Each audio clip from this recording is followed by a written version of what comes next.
So good morning. Today we are going to discuss about the fundamentals of computer networks. So computer networks, it has become the parts and parcels of the human lives nowadays. Without networks, we cannot even live. So that end we have reached. So most of the applications which we are using in the modern days, definitely that has a very big role to play with the computer networks. So starting from email, mobile phones, everything, we need networks, and without that it is difficult for us even to live nowadays. In that regard, we are going to discuss about the fundamentals of computer networks. So what is the purpose or what is the need to go for computer networks? Okay. So we will have a scenario where we have two computers, two personal computer systems like computer A and computer B, and one of the computer is attached with a printer and the other one is attached with a scanner. You please make this particular scenario that is happening within a single room. Even the computer A is restricted to take only printouts. The user who is working in computer A, he can take only printouts and he cannot scan anything even that is available. The same thing happens to computer B too, where the person who is using computer B, he can perform scanning of documents and he cannot take printouts.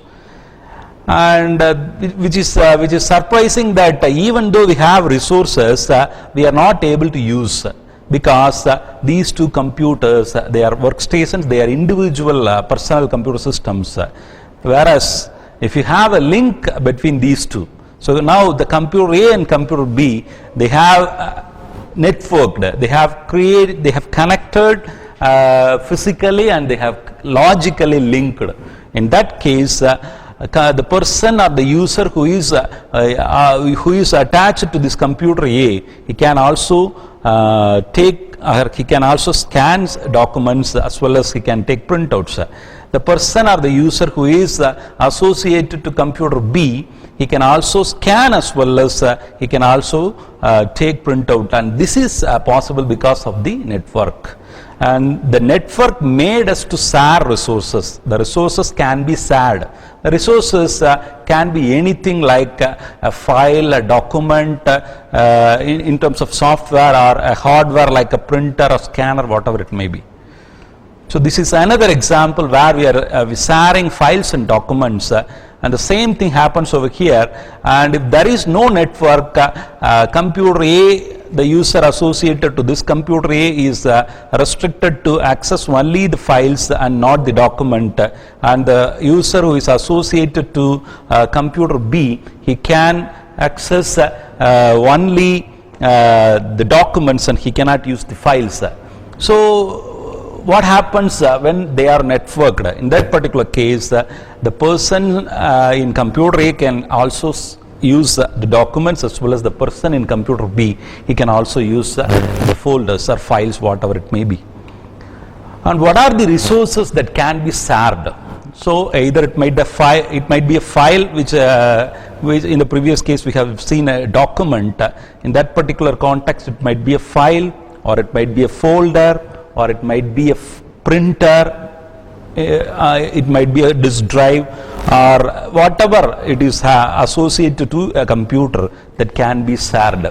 And in this particular context, we can share a software or a hardware. So whatever is there, we can share, and that is possible because of the computer networks.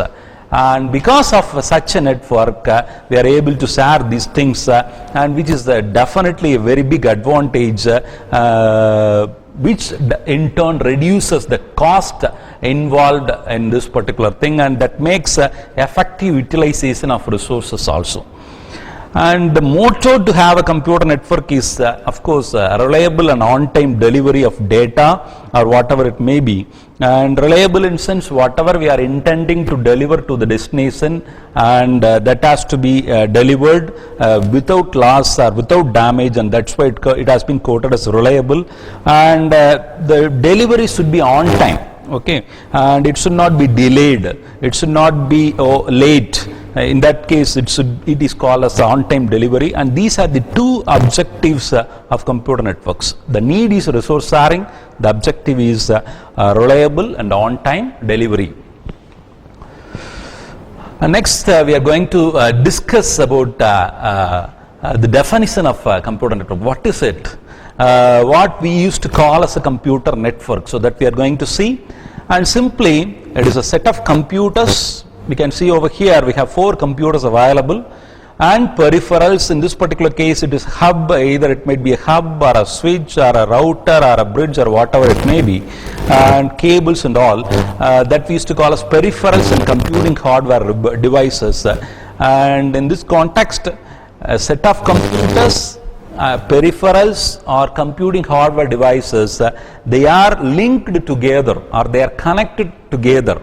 What is the purpose of connecting them? To facilitate communication and resource sharing. To facilitate communication and resource sharing. And again I will repeat, it is a set of computers, peripherals or computing hardware devices which are linked or connected together, and the purpose of this particular connection is to facilitate communication and resource sharing, and that is the objective. By performing communication, we are able to reach or we are able to meet resources to be shared, and that is happening. Two architectures are available here, or two designs are available here. So here we have 4 computers which are connected with the help of a peripheral called hub. So there is another advanced diagram or an architecture or a design where computers, so this is one particular network where a switch is used for interconnection of these computers, and in turn that is attached to a server where you have a printer machine attached, and with the help of another switching element or a peripheral, say router, we are able to connect this particular network to the global internet. And this is an advanced architecture or a design of a computer network, and that's what about the definition for computer networks. And what are the advantages we are able to meet out with the computer network or networking?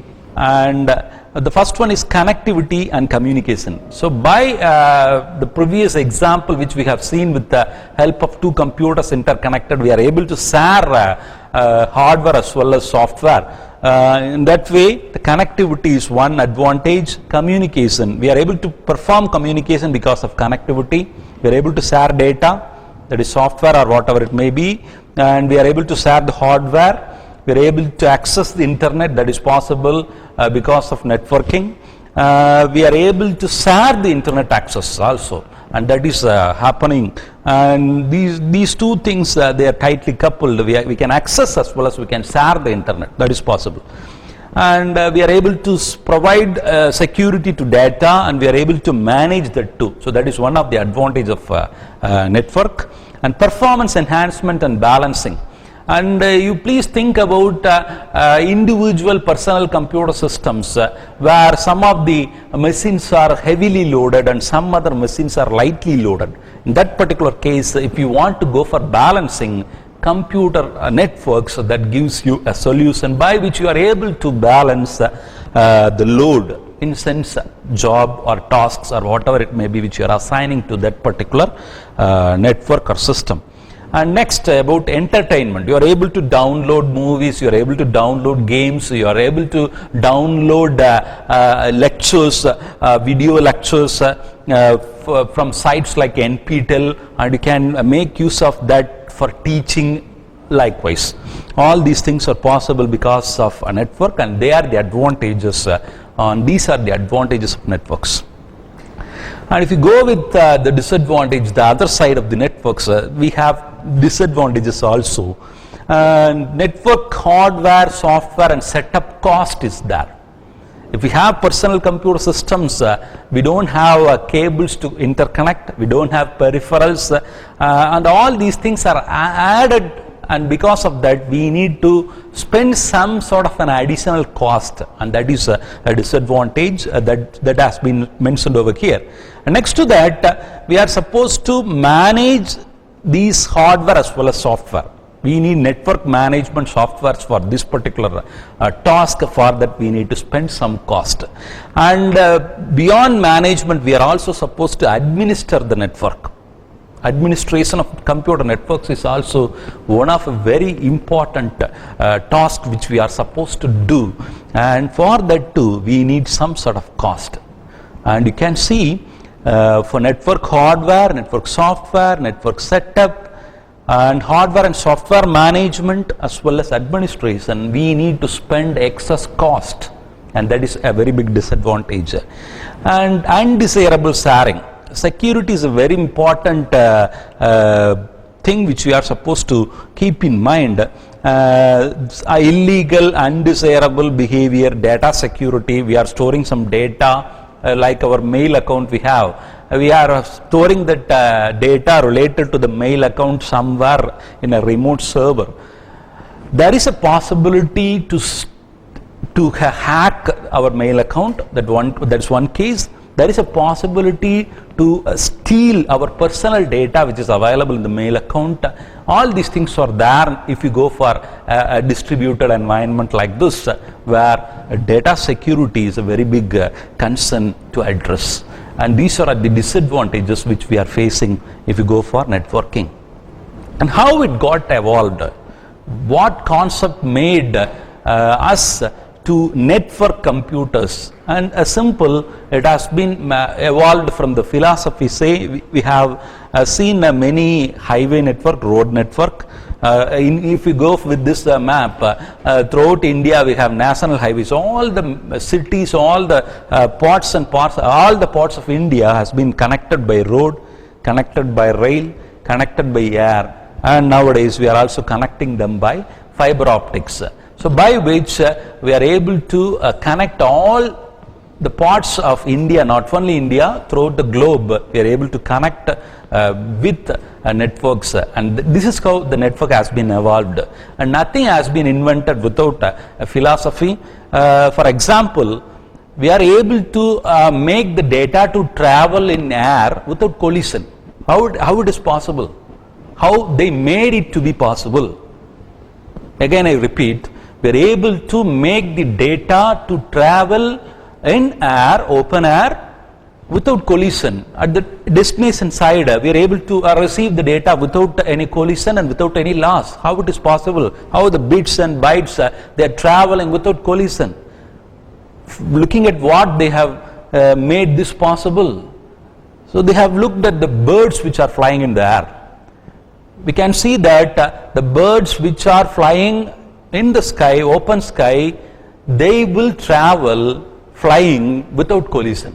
So looking in these concepts, looking the concepts like this, they were able to evolve things, and that is about the evolution of computer networks, and nothing has happened without the basic philosophies. Next about types of networks. So far we have discussed about needs of the computer networks, definition for computer networks, and evolution of computer networks. And apart from that, we have also discussed about advantages as well as disadvantages of the computer networks. And next we are going to see about types of networks. What are the various types of computer networks available? And before that, we are supposed to get into some of the factors which are instrumental in categorizing the types of the network. Okay, based on what we have devised types, or what we have categorized the networks into types, these are the factors. One is the size, speed, and topology. Size is nothing but the number of terminals or the number of computers which we use to mount a network, and that's about the size. It might be 10, it might start from 2 to n, and that's going to be the size. Next about speed. What speed the network it works. What speed the network it works. If you go for a wired network, the speed is high. If you go for a wireless network, the speed is less. Likewise, a speed at which the data is traveling from one point to the other point, or from the source to the destination, and that is also taken into account, and that is an important factor in deciding the type. Next about topology, which is nothing but the structure of the network, and what structure it is, and that is going to be called the topology. And these three factors, the size, speed, as well as the topology, they are deciding the types of the network, and they are used to devise types. And based on these three factors, we have invented 5 to 6 types. The first basic type is PAN, which is nothing but personal area network.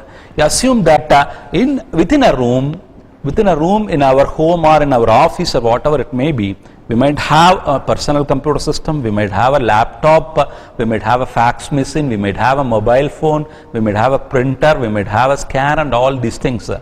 And if we interconnect all these devices, and this area is around 5 square meters, and we interconnect these personal devices, and that sort of a network is called as a personal area network. And the link or the connection which we are using, either it might be wired or wireless. Nowadays we are using wireless, and that sort of a network is called as personal area network. And next level, if you go for that, we have home area network. All the computers, all the electronic gadgets, as well as all the electronic appliances, the home appliances even, they are interconnected, which we are using within a home. If they are interconnected, and that particular network is called as CAN, and this is a network which is making all the devices available in a home across rooms to be networked, and that is called as CAN. And next about LAN, that is local area network, almost more number of terminals. The size of this network is more when compared with the previous PAN as well as HAN, where in this particular case it might be from 30 to 100, the number of computers which we are using in this network, and mostly the computers within a room of size about 100 square meters, that might be networked, and that sort of a network is called as LAN network. And next about CAN network, which we can call as an interconnection or a collection of LANs. In our college even, if all the individual LANs, if within the campus, if we are networking together, and that we can call as a CAN. All the individual heterogeneous networks within a campus, if they are networked, and that particular network is called as CAN. Next about MAN, we might have different office locations in a particular city, like a metropolitan city. For example, TCS in Chennai, they have their branches spread over the city. If they want to network all these branches, and that sort of a network is called as MAN, that is metropolitan area network. And this metropolitan area network is the one where many personal networks are also networked. And next about WAN, that is wide area network. The TCS in India, TCS in US, likewise, if all these branches they are networked, and that sort of network is called as metropolitan area network.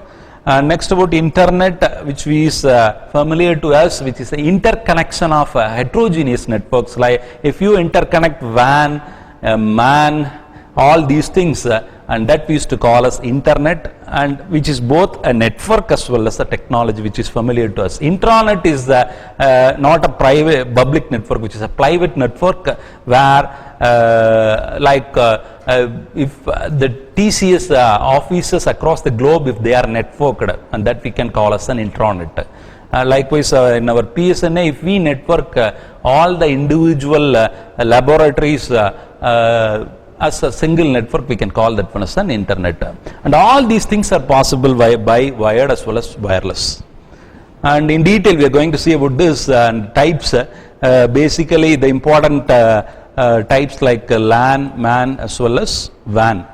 The first one is LAN, computer network covering a small geographic area, as I have told you, like a single room, a home or an office or a group of buildings. If they are networked, then that comes under this particular category. Likewise, this particular metropolitan area network or MAN, where the interconnection of networks in a city into a single larger network. As I have told you, the branch offices of Tata Consultancy Services or whatever it may be in Chennai, they are networked, and we can call that one as MAN. And likewise, the TCS of Chennai, say Bangalore, Mumbai, so Illinois, UK, likewise Japan, and all these things, if they are networked, and we can call that one as WAN, a computer network that covers a broad area. And any network whose communication links cross metropolitan, regional and national boundaries, continent to continent. In that particular case, we can call this one as a wide area network. And next, for this particular purpose, they use routers and public communication links. In this particular case, we will be using switching elements like switches, hubs or something like that. And here also we will be using routers and all those things. And this is an example LAN network where you can see many number of computers are linked with peripherals. And this is an example of a local network or a local area network. And this is about a metropolitan area network, a network in site A, a network in site B, as well as a network in site C. They are inter-networked or interconnected with the help of a IP network.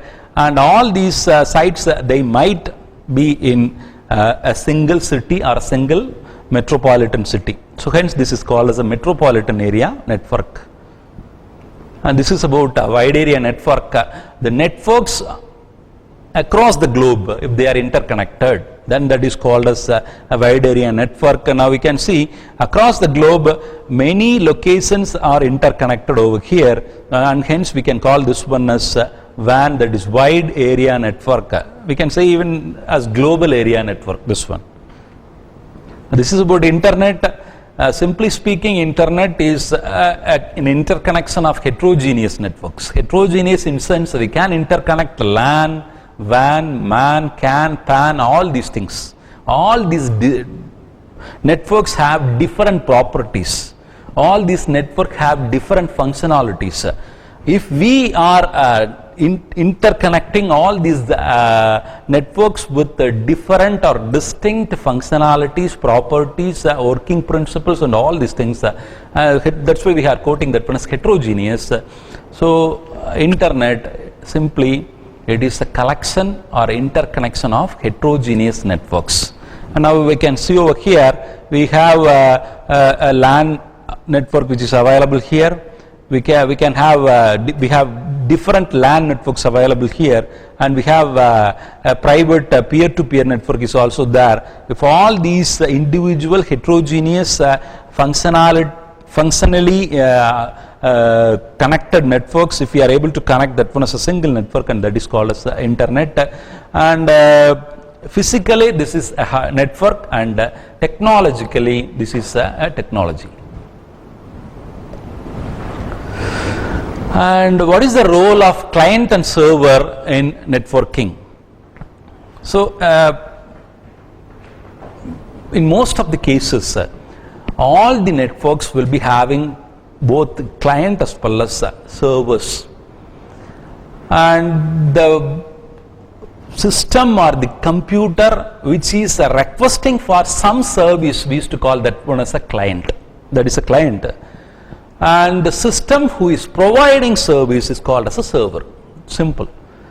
A server is one which will provide service to the clients, and a client is one who is requesting for some service from a server. So this is about a server and a client. And what is the role of them? So here you can see we have a file server and we have n number of clients attached to that particular file servers. Even mail server is a very big example for this particular case. Most of us, we have mail accounts available like Gmail, Yahoo or whatever it may be. The server will be somewhere in remote location across the globe, whereas if we are using a mail program to access that particular Gmail or Yahoo, and the person in which we are sitting at the computer, that we used to call as client, and the one which is providing service, the Gmail server, that is the server. Okay, so this is an example for what is the called client and server computing. And in this particular case, this is a model of computing, a distributed computing structure, where the files, if you are stored in a centralized server, and if you want, you can access from the clients, and that is possible. And as I have told you, the client is one which is requesting for some service, and the server is one which is responding for the client's request. And these two are the parts and parcels of the computer network if you go for clients and server computing. And there found another type of a network is also there, that is called as peer-to-peer network. And in this particular context, there is no permanent client as well as there is no permanent server. If a particular machine, if it is requesting for a service, then that at that particular moment, that particular node will act as a client, and from whom it is getting the service, and that particular node that will be acting as a server. And hence we used to call this one as a peer-to-peer network, where there is no server and there is no client at all have equal privileges. And that's what about the peer-to-peer network. And this is a network where the computers act both as workstations as well as servers, or clients as well as servers. And based on the requirement, the nodes will be, or the systems will be acting as clients as well as a server. And next about network topology. Topology, as I have told you, which is nothing but a structure of the network. This is a layout or a structure of the network. How we are organizing the network, or how we are structuring the network, and that is called as network topology. And they might be either physical or logical. Means that physically, if you mount a structure, and that is called as a physical topology, and the physical structure of the network might be different, but the logical operation which we are doing in that particular network might be different. And in that particular case, we used to call that one as a logical topology. And the example for this one, physical topology, that as I have told you, the physical structure using the cables, how we are connecting and how we are running that particular network, and that is called the physical topology of the network. And for logical topologies, we can say the messages, how it travels. If you want, all the time the messages are not going to travel from X node to all other nodes in the network, and according to time, the travel of messages, they might be getting changed, and based on that we used to have the logical topologies. And types, if you go for, we have bus topology, star, ring, as well as mesh. 4 types of topologies are available. And where the bus topology, that can be both physical as well as logical. Star topology, it is purely a physical topology, and the ring as well as mesh also, they can be both logical as well as physical topologies. And this is an example for bus topology, where a single bus or a cable is used to connect all the individual computers to form a computer network, which consists of a single cable that runs to every workstation or nodes. And this is an example star topology network, where switching elements like hub or whatever it may be, they will be used to interconnect computers as well as peripherals and devices to mount a network. In most of the cases, the LAN network, which uses this sort of topology, that is star topology, it looks like a star. And this is about ring topology, where all the workstations or the computers, they will be structured or mounted or networked in the form of a ring. And in this particular ring, a unidirectional traffic will happen.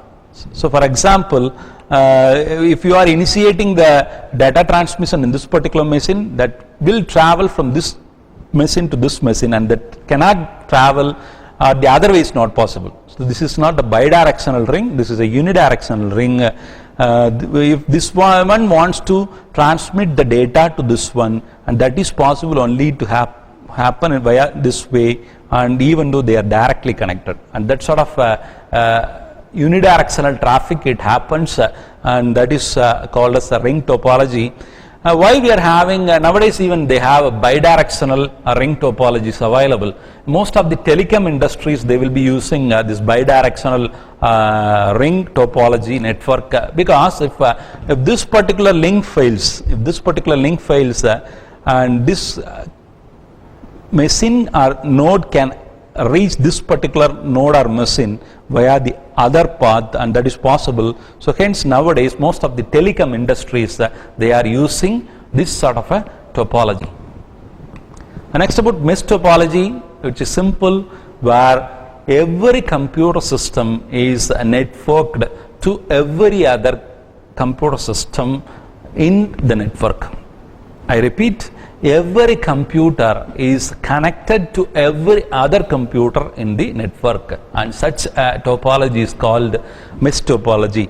So here you can see all the computers, they are connected to all other computers in the network. So for example, this computer, if you say this is connected to this, this is connected to this, this is connected to this, this is connected to this. Okay. In this way, every computer is directly connected to every other computer in the network. The very big advantage of this one is that as we have dedicated connections to all other computers in the network, the data transmission will be fast. The very big disadvantage is that we need to go for laying of a lot of cables, and that will make us to confuse sometimes what structure, what cable is going from where to where. Likewise we will be facing, and that has been listed in this particular table. Bus topology, which is cheap as well as very easy to install, whereas the disadvantage is difficult to configure or reconfigure. Once if a failure occurs, it is difficult for us to reconfigure this, and break-in bus disables the entire network. That's a very big disadvantage. So if you go for this diagram, if there is a break in this particular point, and the network will be broken down into two different networks, and this cannot communicate to this, and this cannot communicate back to the other one, and that is very big disadvantage which we are facing. And if you go for star topology, which is very cheap to mount, easy to install too, and easy to reconfigure, and which is fault tolerant. If one particular node fails, which can withstand that particular failure, that is called as fault tolerance, which is a very big advantage of this particular case. The very disadvantageous one about this is expensive. This is very much expensive when comparing to bus topology. And the third one is ring topology, efficient, very easy to install. We can easily form a ring sort of structure that is very much easy, whereas reconfiguration is very much difficult as well as which is very much expensive, because we need to have links from we need to construct rings, that is expensive. And next about mesh, which is simple, most fault tolerant. If you want to in case of failure in a particular link, if one machine wants to send data to other machine in the network, that can be that can happen via alternate route or alternate path, that is possible. Whereas the very big disadvantage is reconfiguration is extremely difficult, because a lot of wires will be there, a lot of cables will be there, and if one particular link fails, it will be difficult for us to find which cable is in failure and which is not, which is unfailed or something like that. That is very much difficult. That is called as reconfiguration is extremely difficult, extremely expensive. We need to go with a lot of cables to connect. You assume that we have 100 computers, and you imagine that one computer, if it wants to be connected to all other 99 computers, we need 99 links. And in that particular case, it is very much expensive, very complex. You imagine a structure of computers, of a computer network of 100 computers. In that particular case, imagine a structure which will be, that's why it's called as mesh. We would be confusing in most of the cases, and that's why it is called as a very complex one. Next about performance metrics. Based on what we are going to assess the performance of the computer network. As I have told you, reliable and on-time delivery of data. That is the prime objective or motto of computer networks. Reliable. What is reliable? It asks the sender who is sending a message or a data, it has to reach or it has to be delivered to the receiver on time without loss, and that is the prime objective. First one is reliability. Whatever the barrier, whatever the disturbance is there in the network should not say I am not able to do this. It has to deliver the data to the destination, to the desired destination, to the exact destination without any loss. That is reliability. Next about on time. Assume that we are sending an email by 12 noon. We are expecting that email to reach the destination by 12:01 at least. If it is reaching the destination by the next day, then what is the use of networks? What is the use of email? So you think in that way, on-time delivery. When we are, when the sender is transmitting the data at the time t, it has to be delivered at time t+1. That is our expectation. That's called as on-time delivery. These two are very much important. For this assessment, we have metrics available. First one is bandwidth, that is throughput. Bandwidth is defined as the number of bits transmitted per second. That is the definition of bandwidth. How much bits are transmitted per second? That is even called as throughput.